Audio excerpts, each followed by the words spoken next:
Mesdames, Messieurs, chers engagés, je suis très heureuse de vous adresser aujourd'hui, alors ces quelques mots, à l'occasion du lancement de l'édition 2022 du Forum de l'engagement.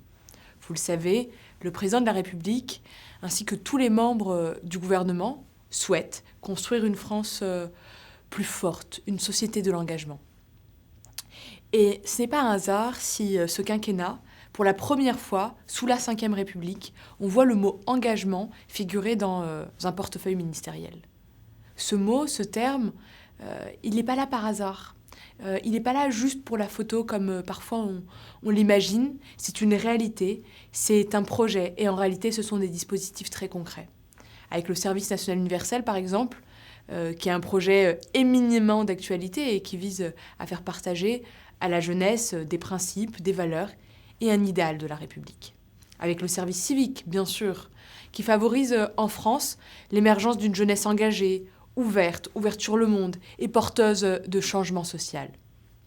Et qui, dans le fond, a vocation à s'élargir avec ce magnifique projet de service civique européen, que nous portons d'abord dans le cadre de la présidence française de l'Union européenne, mais que nous portons certainement aussi parce que, dans le fond, c'est notre ADN et les mobilités ouvrent le champ des possibles. Avec la réserve civique et ses 330 000 inscriptions volontaires au cours du premier confinement, sur la plateforme d'ailleurs gouvernementale Je veux aider, c'est 40% des inscrits qui ont entre 20 et 35 ans, et dont le déploiement se fait sur tout le territoire, isolés, ruraux, urbains, périurbains. En réalité, c'est bien la mobilisation de tous. Et il ne s'agit pas là, finalement, de l'exhaustivité des projets, des dispositifs. Ce ne sont que quelques exemples que je souhaitais rappeler. Et si ces projets, si ces dispositifs existent, s'ils fonctionnent, c'est parce qu'il y a une réelle soif, une soif d'engagement, d'abord parmi les Français et notamment les plus jeunes d'entre eux. C'est vrai, les jeunes ont grandi avec l'idée que tout peut basculer à un moment et très vite. Je pense évidemment aux attentats, à la crise sanitaire, aux crises économiques successives qu'elles ont connues, mais surtout au dérèglement climatique. Et tout cela a conduit à un sentiment, en tout cas à une émotion, un sentiment d'angoisse que je comprends évidemment. Malheureusement, la pandémie, l'épidémie de la Covid-19 a joué, et joue encore, je crois, et de manière plutôt certaine, une sorte d'amplificateur de ce sentiment.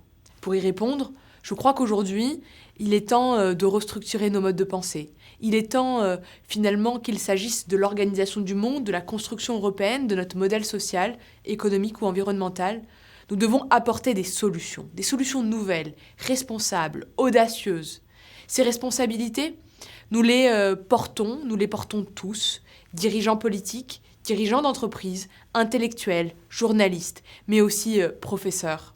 Parce que le parcours d'engagement citoyen commence d'abord à l'école et se prolonge, au sein de la famille, au sein de son environnement amical et se conforte au sein de l'entreprise. Puis se distille à travers les associations et se concrétise enfin au sein de nos institutions, de nos villes et de nos collectivités. Bernanos disait que c'est la fièvre de la jeunesse qui maintenait le reste du monde à température normale. Quand la jeunesse se refroidit, le reste du monde claque des dents.